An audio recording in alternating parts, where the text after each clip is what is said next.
الله العظيم مالكش حق. ازاي؟ السلام عليكم ورحمة الله وبركاته. فيديو جديد يا جدعان. فاكريني الوش ده؟ طيب عارف يا جدعان ان انا غايب عن القناة طبعا عشان الدنيا بايظة معايا، وكده كده الدنيا بايظة معايا جوه القناة وبره القناة يعني، فالحمد لله على كل حاجة. برضو انا قلت لكم ان انا تلاقوني كتير على اليوتيوب، فيا رب ادعوا لي ان انا انجح يا جماعة. انا بقالي 2.5 سنين تقريبا في اليوتيوب ما عملتش اي حاجة، شخص فاشل. ومن غير ما اطول عليكم يلا بينا. النهارده هنبدا فيديو لدراجونوف ازاي نجيب وان شوت عشان ما كنتش بعرف اعملها يعني، فان شاء الله نتعلمها مع بعض. ويلا بينا تعالوا بقى على طول نخش على عم دراجونوف وعم عيالي. واذا طبقت اللي حكيت لك اياه بالضبط النتيجة رح تكون زي هيك.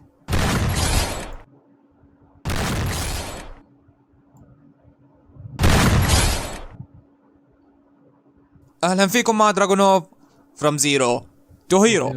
تمام. الانترو هعمل لكم انترو برضو ان شاء الله يعني. من اكثر الترندات اللي نازله على اليوتيوب حاليا الوان شوت، واكيد شفتوا كيف انها اكثر حركه شايفين بيتكلم بيقول ايه؟ ترندات على اليوتيوب ده الكلام ده من 3-4 سنين يا جماعه، ذكريات برضو يعني. لو حد كان متابعه من زمان هيحس كده يلا بينا محترفين. واحضر الفيديو للنهاية لانك اذا فهمتوا صح راح تصير منهم. اذا كنت اول مرة تشوف قناتي فانا بعمل فيديوهات لتعليم فري فاير، فانزل اشترك في القناة وفعل زر الجرس، وبدي اشوف اذا بتقدر توصلوا هذا الفيديو ل 2500 لايك. مش صعب عليكم.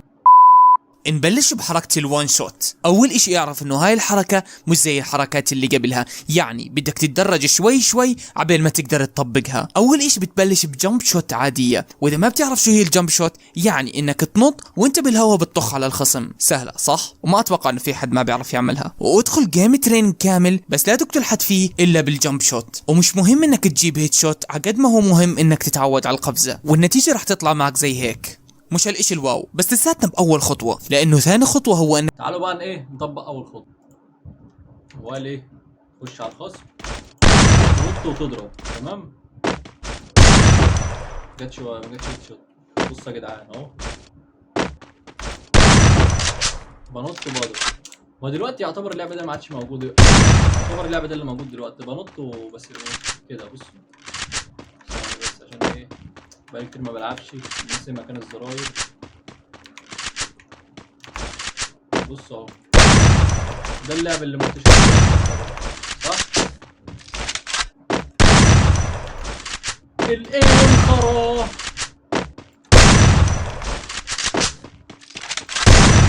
تعالوا نكمل. بدك تتعلم كيف تترك السلاح بسرعه، بس هاي الخطوه بدها شويه ممارسه. الفكره هي انك تطبق نفس الخطوه الاولى، بس لا تطخ الا قبل ما تصل الارض بشوي. بس بدال ما تطخ بدي اياك تكبس 3 كبسات وباجزاء من الثانيه. لا تخاف، الموضوع مش صعب، لانه ما في اشي بالدنيا اسمه صعب، بس في اشي اسمه انا ما بعرف اعمله، او الاصح انا ما تدربت عشان اعرف اعمله. شوفوا معي كيف. اول اشي طبعا بتنط، وقبل ما تصل الارض بشوي رح تكبس على كبسة الطلق، وبعدها بتحول السلاح للبوكس، وبعدها تكبس على كبسة الركض، والنتيجة رح تكون كالتالي.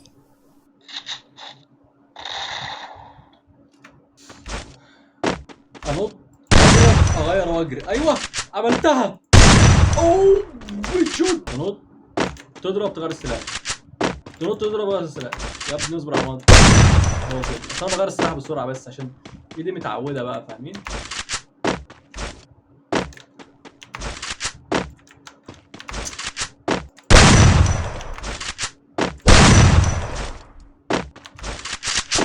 اخر مره تنط تضرب تغير السلاح، تنط تضرب تغير السلاح. اتعملت مش مصدق. حط الاقدار. والعب جيم تريننج كامل حتى تتعود على الحركة. ان شاء الله. ماشي. نصيحة صغيرة، اذا كنت ضعيف بالهيت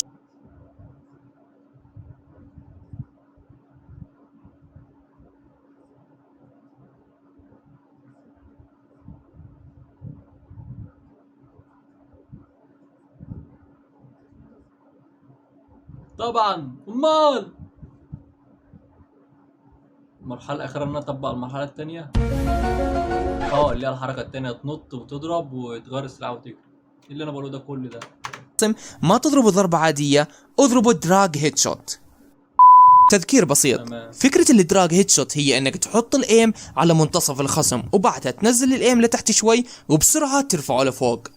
واذا ما كنت شاطر بالدراج هيد شوت بسيطة، الحل عند دراجونوف. اضغط على حرف الاي الموجود على الزاوية وراح ياخذك على فيديو بيعلمك كل اشي عن الدراج هيد شوت بالتفصيل. يعني راح تنط وقبل ما تصل الارض بشوي بتعمل دراج هيد شوت، وبعدها مباشرة تترك السلاح وتركض.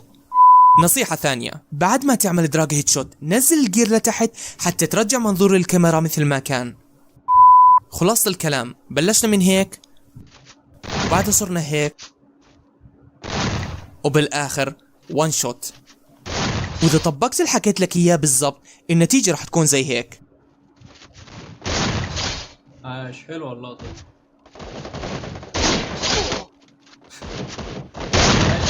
ما راح اتاخر عليكم في الفيديو الجاي، وراح يكون عن 5 دقائق من الوان شوت، وراح يكون في مفاجأة بسيطة واللي هي المفاجأة يا عم الحاج، المفاجأة يا اسطى. وانزل المفاجأة يا جدعان، اصل ابو كان بيقول من 4 سنين كده ان في مفاجأة. بلحق نفسي بقى قبل ايه؟ قبل ما اطلع، استنى اتحرك اهو، اتحرك خالص اهو. تعالوا يا جدعان بقى ايه؟ يعني انا عاملها بس مرتين ثلاثة كده عشان ما اطولش الفيديو عليكم، ونقفل بقى الفيديو وان شاء الله ايه؟ الفيديو الجاي بقى هلعب وان شوت في الفيديو كامل وان شوت مثلا، فاهمين؟ تعالى بس نعدل الدنيا دي كده.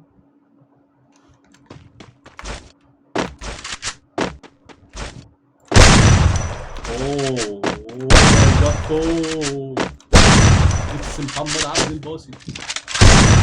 لا يا صاحبي، انا اهم حاجه عندي انها تيجي في راس البتاع. صار بقى انجز بسرعه.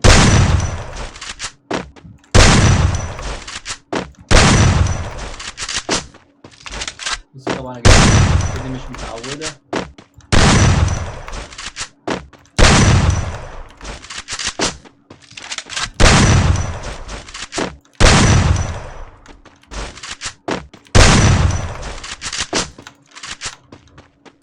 نلعب ايه؟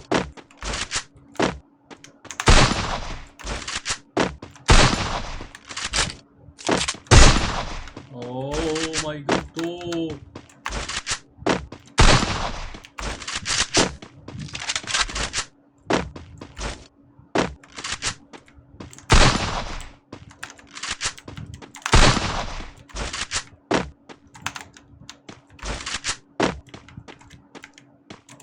خدها بقى.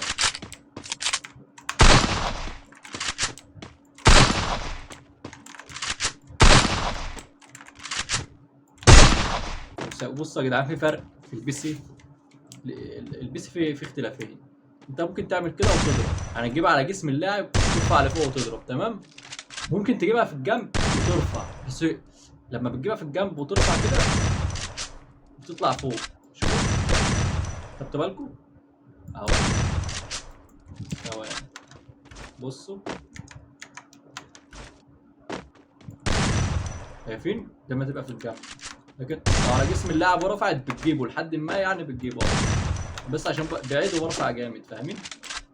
فانا بصراحه مش عارف العب انهي واحده، اللي بتبقى على جسم اللاعب وارفع لفوق، ولا اللي بالجنب وارفع لفوق، عشان لما استقر على واحده فيهم هظبط الحساسيه عليهم. انا مش عارف العب على انهي واحده وانهي الصح بصراحه. طب يا شباب، ده كان فيديو النهارده، يا رب الفيديو يكون عجبكم. ما تنسوش تعملوا لايك واشتراك وانتظرونا في احتراف لعبه فري فاير.